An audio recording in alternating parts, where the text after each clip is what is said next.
Spiderman जैसा hero जिसे सब डेडपूल के नाम से जानते हैं, लेकिन इसकी कहानी सभी हीरोज की तरह बिल्कुल नहीं है। डेडपूल की दुनिया में सब कुछ थोड़ा अलग होता है, जो कि इसे बाकी हीरोज से थोड़ा अलग बनाता है। So without wasting any time, let's get start the explanation. कहानी की शुरुआत में हम डेडपूल को देखते हैं, जो एक गाड़ी में जा रहा होता है और ड्राइवर से बातें कर रहा होता है। वो पीछे बैठकर बोर हो जाता है, फिर डेडपूल आगे आकर बैठ जाता है। ड्राइवर डेडपूल से पूछता है कि तुमने नकली स्पाइडरमैन के कपड़े क्यों पहने हुए हैं? वो कहता है ताकि मैं उससे बदला ले सकूं। उसने मुझ पर बहुत सारे एक्सपेरिमेंट किए हैं और मेरा फेस बिगाड़ कर रख दिया है। टैक्सी ड्राइवर कहता है कि ऐसा भी क्या किया उसने?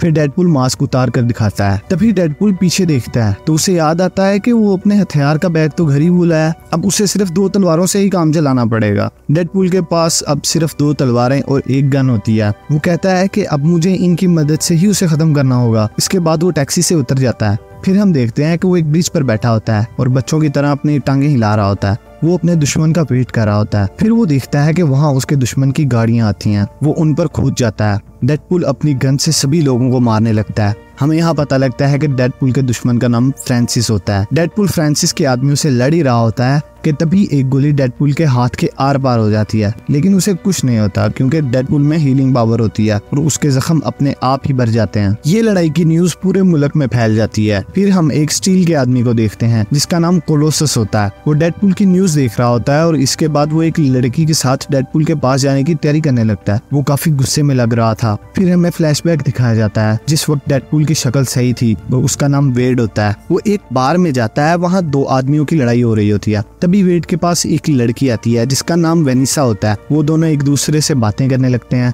ऐसे ही इन दोनों में दोस्ती हो जाती है। अब इन्हें साथ में 1 साल हो जाता है। फिर एक दिन वेड वेनिसा को प्रपोज करता है और वेनिसा मान जाती है। वेड बहुत खुश हो जाता है, लेकिन तभी वेड बेहोश हो जाता है। वेनिसा उसे डॉक्टर के पास लेकर जाती है। डॉक्टर उन्हें बताती है कि वेड को ब्रेन, लिवर और लंग्स में कैंसर है। ये सुनकर दोनों बहुत परेशान हो जाते हैं। फिर हम दोबारा प्रेजेंट में आ जाते हैं। डेडपूल अब फ्रांसिस को ढूंढ रहा होता है। तभी उसे फ्रांसिस की आवाज आती है। जब डेडपूल देखता है कि वहाँ वाकई फ्रांसिस होता है तो डेडपूल उसे पकड़ लेता है और फिर डेडपूल उसे पूछता है कि फ्रांसिस तुम मुझे भूल तो नहीं गए? फ्रांसिस कहता है वेड तुम? डेडपूल कहता है कि अब बदले का वक्त आ गया है। तभी पीछे से कोलोसस आता है और वो डेडपूल को पकड़ लेता है। यहाँ पर स्टोरी फिर से पास्ट में चले जाती है। वनीसा वेड से कहती है परेशान ना हो, हम दोनों मिलकर इसका हल निकाल लेंगे। वेड वनीसा से कहता है कि अब इसका कुछ हल नहीं हो सकता, अब मेरा अंत आ गया है। वो एक बार में जाता है और अपने दोस्त के पास बैठता है। उसका दोस्त कहता है कि एक अनजान आदमी काफी देर से तुम्हारा इंतजार कर रहा है। जब वेड उसके पास जाता है तो वो आदमी कहता है कि मैं तुम्हारी डिजीज का इलाज जानता हूँ, मैं तुम्हारी मदद करना चाहता हूँ, साथ में तुम्हें सुपर पावर्स भी देना चाहता हूँ। लेकिन वेड कहता है कि मैं एक नॉर्मल इंसान ही रहना चाहता हूँ। फिर यहाँ से हम वापस आते हैं। कोलोसस डेडपूल से कहता है कि मसला क्या है, तुम अपनी पावर्स का गलत इस्तेमाल क्यों कर रहे हो? डेडपूल कहता है मैं अपना बदला लेकर ही रहूंगा। इसमें फ्रांसिस मौका देखकर वहाँ से भाग जाता है। ये देखकर डेडपूल को कोलोसस पर बहुत गुस्सा आ जाता है और वो कोलोसस को मारने लगता है। लेकिन कोलोसस को तो कुछ नहीं होता क्योंकि वो तो स्टील का बना हुआ है, लेकिन डेडपूल के हाथ टूट जाते हैं। फिर कोलोसस डेडपूल को चांटा मारता है जिससे डेडपूल एक कार में जाकर बचता है। इसके बाद कोलोसस डेडपूल को अपने साथ लेकर जाता है। कोलोसस अपना हाथ डेडपूल के हाथ से बांधता है। डेडपूल अपना हाथ छुड़वाने के बजाय अपना हाथ काट लेता है क्योंकि उसके पास तो सुपर पावर्स है ना, वो हील हो जाएगा। फिर वो कचरे के ट्रक में कूद जाता है और वहाँ से भाग जाता है। फिर डेडपूल कहता है कि मेरी कहानी इतनी भी दर्दनाक नहीं थी, ये एक लव स्टोरी थी। फिर हम दोबारा फ्लैशबैक में जाते हैं। वेड बेहोश हुआ होता है और जब उसकी आंख खुलती है तो वो एक जगह पर होता है। उस जगह पर 2 लोग होते हैं। वो दोनों वेड की बॉडी में कुछ इंजेक्ट कर रहे होते हैं। वो दोनों डेडपूल पर बहुत से एक्सपेरिमेंट्स करते हैं। वो उसको बहुत टॉर्चर भी करते हैं। कभी उसको करंट के झटके देते हैं और कभी बर्फ में रखा जाता है। उसको बहुत तड़पाया जाता है। ये सब एक्सपेरिमेंट्स वो इसलिए कर रहे होते हैं ताकि इसकी जिस्म में सुपर एबिलिटीज को लाया जा सके, लेकिन अभी तक उसके जिस्म में कोई ताकत नहीं आई थी। फिर हम देखते हैं कि वेड को बांध दिया जाता है। उसके साथ एक और आदमी भी होता है और उसके साथ भी इन्होंने ऐसा ही किया था। वो आदमी वेड को बताता है कि इस डॉक्टर का नाम फ्रांसिस है। फिर फ्रांसिस वेड के पास आता है और उसको एक चेम्बर में डाल देता है।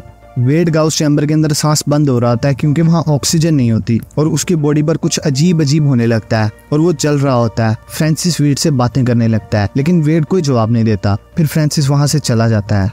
फिर वेड अपने मुंह से एक मैच स्टिक निकालता है। वो उसकी मदद से पूरी लैब को आग लगा देता है। फिर वेड वहाँ से बाहर निकलकर फ्रांसिस को मारने लगता है, लेकिन अब वेड इतने एक्सपेरिमेंट्स के बाद इतना कमजोर हो गया था इसीलिए वो हारने लगता है। फिर फ्रांसिस एक रोड पकड़ के वेड को मारता है जो कि वेड के आर पार हो जाती है। अब लैब को पूरी तरह आग लग जाती है। फ्रांसिस वेड को मरने के लिए छोड़कर वहाँ से चला गया था। अब पूरी बिल्डिंग जल जाती है और वेड भी वहीं जली हुई बिल्डिंग में पड़ा हुआ होता है। वेड देखता है कि वो अभी तक जिंदा है। दरअसल उन एक्सपेरिमेंट्स की वजह से उसकी बॉडी में सुपर पावर्स आ चुकी थी, जैसे कि स्ट्रेंथ, हीलिंग और इमोर्टैलिटी, लेकिन अब उसकी सारी बॉडी जल चुकी थी। अब वेड को वनीसा की याद आती है कि वो मुझे ढूंढ रही होगी, लेकिन जाते वक्त सभी लोग उसको बहुत अजीब तरह से घूर रहे होते हैं। वेड काफी हैरान होता है, ये सब मुझे ऐसे क्यों देख रहे हैं। वेड देखता है कि वनीसा बिल्डिंग में चली गई है। फिर वेड आईने में अपनी शक्ल देखता है तो वो अपनी शक्ल देखकर काफी दुखी हो जाता है और वनीसा से मिले बगैर ही वहाँ से चला जाता है। फिर वो अपने दोस्त के पास जाता है। वेड कहता है कि देखो मेरा क्या हाल हो गया, अब मैं वनीसा के पास किस मुंह से जाऊंगा। उसका दोस्त कहता है कि तुम तो तंदूरी मुर्गी की तरह लग रहे हो, अब इसका हल क्या है। वेड कहता है कि अब मुझे वो बंदा भी नहीं मिल रहा जिसने मुझे कहा था कि वो मेरी डिजीज को ठीक कर सकता है। उसका दोस्त कहता है कि तुम्हें उसी आदमी को ढूंढना चाहिए जिसने तुम्हारी शक्ल का ये हाल किया है, यकीनन वही तुम्हारी शक्ल ठीक कर सकता है। वो यही समझ रहा होगा कि तुम आग में जल के मर चुके हो। वो वेड से कहता है कि फिलहाल तुम अपना एक सूट बनाओ ताकि वो तुम्हें पहचान ना पाए, तो फिर उसको ढूंढना। मैंने तुम्हारा नाम डेडपूल सोचा है। यहीं से वेड का नाम डेडपूल पड़ा था। फिर वेड घर आ जाता है और वो अपना सूट बनाने के लिए तैयारी करने लगता है और फ्रांसिस को ढूंढने की शुरुआत करता है, लेकिन फ्रांसिस उसे कहीं नहीं मिल रहा होता। डेडपूल को 1 साल हो जाता है फ्रांसिस को ढूंढते ढूंढते। अब एक दिन डेडपूल को पता चलता है कि फ्रांसिस कहाँ पर है। वहाँ उसको वही आदमी मिलता है जिसने कहा था कि मैं तुम्हारी डिजीज को ठीक कर सकता हूँ। डेडपूल को पता था कि ये फ्रांसिस का आदमी ही होगा। वो उसको पकड़ लेता है, उससे पूछता है कि फ्रांसिस कहाँ है। वो आदमी डर के सब कुछ उगल देता है। फिर हम देखते हैं कि डेडपूल एक टैक्सी में बैठा होता है जहाँ से मूवी स्टार्ट होती है। अब हम प्रेजेंट में आ जाते हैं जहाँ डेडपूल एक कचरे के ट्रक में गिरा हुआ होता है। वो ट्रक एक घर के सामने जाकर रुकता है। वो घर एक बूढ़ी औरत का होता है। ये वही बूढ़ी औरत का घर था जो कि डेडपूल के साथ काम पर आया करती थी। डेडपूल और वो बूढ़ी औरत एक अच्छे दोस्त होते हैं। क्योंकि वो औरत अंधी थी तो वो डेडपूल को देख नहीं सकती थी, लेकिन डेडपूल ने उससे सारी बातें बताई थी कि मेरे साथ क्या क्या हुआ है। वेड उस बूढ़ी औरत के घर में आराम करने लगता है क्योंकि उसके हाथ को भी हील होने में टाइम था। फिर हम फ्रांसिस को देखते हैं, उसके साथ एक लड़की भी होती है। वो दोनों उसी बार में जाते हैं जहाँ डेडपूल आया करता था। फ्रांसिस डेडपूल के दोस्त से पूछते हैं कि डेडपूल कहाँ है, लेकिन तभी फ्रांसिस के साथ जो लड़की होती है उसे वनीसा की और वेड की पिक्चर मिलती है। फिर वो दोनों वहाँ से चले जाते हैं। उनके जाते ही वेड का दोस्त उसे फोन करके सारी बात बता देता है और वो कहता है कि तुम्हें ढूंढने यहाँ कुछ लोग आए थे और उन्हें वनीसा का पता लग गया है। वेड बहुत परेशान हो जाता है और वो अपने दोस्त के साथ फौरन उसी बार में जाता है जहाँ वनीसा काम करती है। वहाँ जाके वो वनीसा को ढूंढने लगता है। फिर वेड को वनीसा मिल जाती है, लेकिन उसके पास इतना कॉन्फिडेंस ही नहीं होता कि वो इस शक्ल के साथ वनीसा से मिले, इसलिए वो वॉशरूम में चला जाता है। वनीसा का दोस्त उसे आकर बताता है कि कोई आदमी तुम्हें ढूंढ रहा है। वनीसा को लगता है कि वेड होगा, लेकिन जब वो बाहर जाती है तो वहाँ पर फ्रांसिस होता है और वो उसे पकड़कर ले जाता है।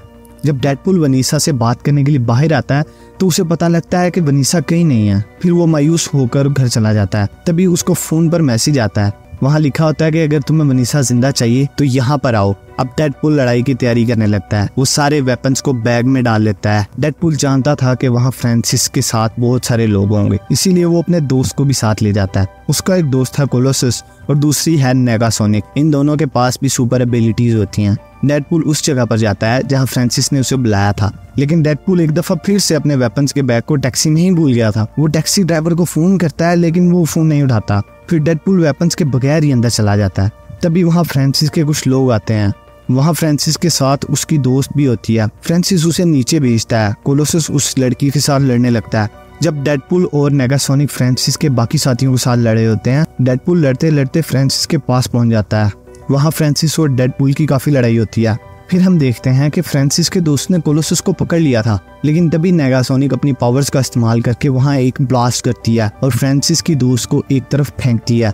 इससे वहाँ काफी बड़ा धमाका होता है। डेडपूल वनीसा को बचाने के लिए एक कंटेनर में बंद कर देता है। जब सारी जगह तबाह हो जाती है, फिर कोलोसस आकर वनीसा को बाहर निकाल लेता है। फिर डेडपूल भी बाहर आ जाता है, लेकिन तभी फ्रांसिस दोबारा आकर डेडपूल पर हमला करता है। इन दोनों में लड़ाई होती है। आखिर में डेडपूल फ्रांसिस से कहता है कि अब मेरी शक्ल ठीक करो। वो कहता है कि ये तो नहीं हो सकता। फिर डेडपूल अपनी गन निकालता है। जब वो फ्रांसिस को मारने ही वाला था, तब फिर पीछे से कोलोसस आ जाता है और वो कहता है कि तुम्हें अपनी पावर्स का गलत इस्तेमाल नहीं करना चाहिए और तुम्हें इससे दूसरे लोगों को नहीं मारना चाहिए। तुम एक हीरो हो, तुम्हें लोगों को माफ करना चाहिए। लेकिन डेडपूल किसी की नहीं सुनता और वो फ्रांसिस को मार देता है। फिर वनीसा डेडपूल के पास आती है और उसे मारने लगती है। उसे कहती है कि तुम 1 साल तक किधर गायब थे। डेडपूल कहता है कि अब मैं पहले जैसा नहीं रहा, मेरी शक्ल काफी खराब हो चुकी है। वनीसा डेडपूल का मास्क उतारती है और देखती है कि उसकी शक्ल पूरी तरह खराब हो चुकी। वनीसा कहती है कि मुझे कोई फर्क नहीं पड़ता कि तुम कैसे दिखते हो, मैं तुमसे पहले भी कहा था कि मैं तुम्हें कभी नहीं छोड़ूंगी। फिर दोनों बहुत खुश हो जाते हैं और यही मूवी खत्म हो जाती है। दोस्तों, अगर आपको ये मूवी पसंद आई तो वीडियो को लाइक करें, चैनल को सब्सक्राइब करें और बेल आइकन के ऊपर जरूर क्लिक करते हैं